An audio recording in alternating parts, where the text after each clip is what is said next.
Salut les potes, bienvenue. Ça fait longtemps, je suis de retour, je suis dans des meilleures conditions désormais.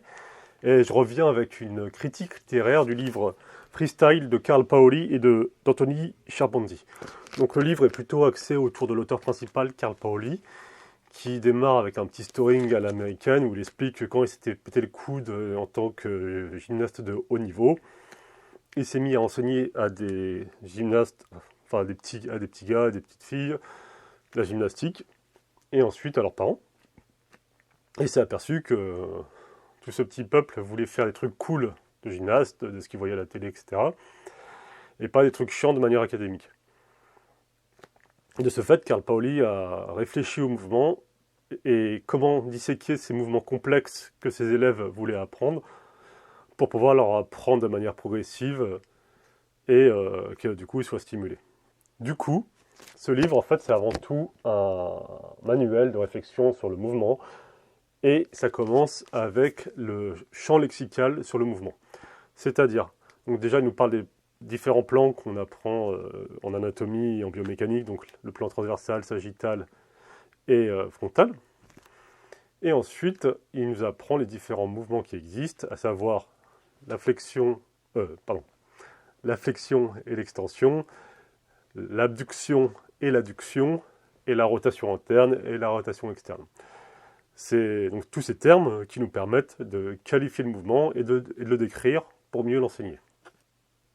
Ensuite, après ça, l'auteur va s'attaquer à 4 mouvements au poids du corps, que sont le pistol squat, le muscle up, le burpee et le handstand.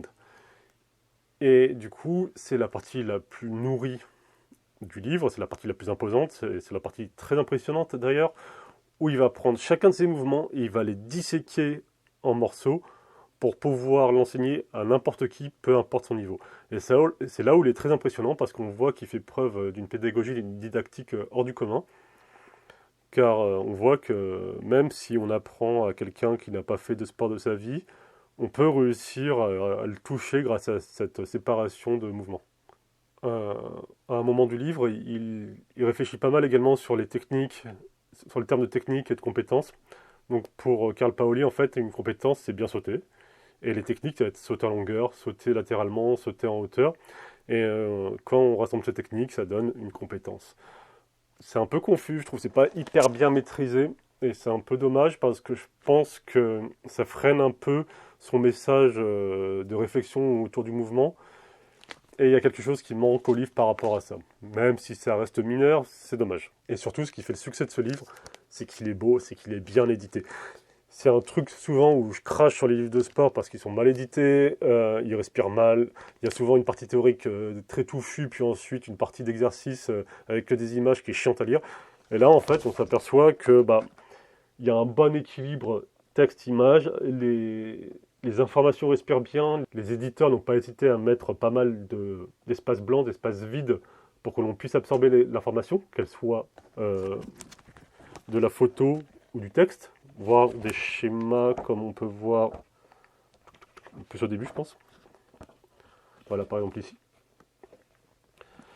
Et c'est super plaisant parce que du coup, alors que le livre est assez costaud, hein, bon, déjà c'est en anglais, c'est pas mal de termes quand même assez compliqués, c'est pas mal de réflexions assez nouvelles, c'est pas mal d'exercices où il faut suivre où il veut en venir quand il dissecte de telle manière. Et du coup, ce super travail d'édition, il permet d'absorber tout ce contenu. Donc ça, c'est un truc, je trouve, dont tous les éditeurs de sport de livres de sport devraient s'inspirer pour vendre leurs livres. En point négatif, on pourrait penser à la dernière partie sur la programmation. Je l'ai trouvé un peu torché. Après, je me dis, est-ce que c'est pas moi qui suis trop exigeant avec la programmation ou qui suis simplement trop sévère, voire complètement hors de propos parce qu'à chaque fois, je crache sur les parties programmation des livres. Mais là, quand je l'ai lu, j'ai fait ouais.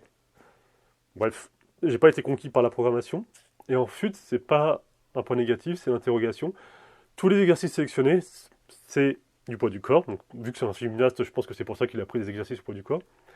Mais je trouve qu'il comporte et ils illustrent à merveille les faiblesses que la plupart des pratiquants du poids du corps font. C'est que, en fait, ils vont travailler principalement certains mouvements, donc à savoir, là on a le handstand et les burpees et le push-up, donc des exercices de poussée qui vont favoriser la croissance musculaire de certains muscles, à savoir les pectoraux, deltoïdes, triceps, donc les muscles de poussée. Même l'exercice de jambe qui prend le pistol squat, c'est encore un exercice de poussée, le quadriceps et le fessier.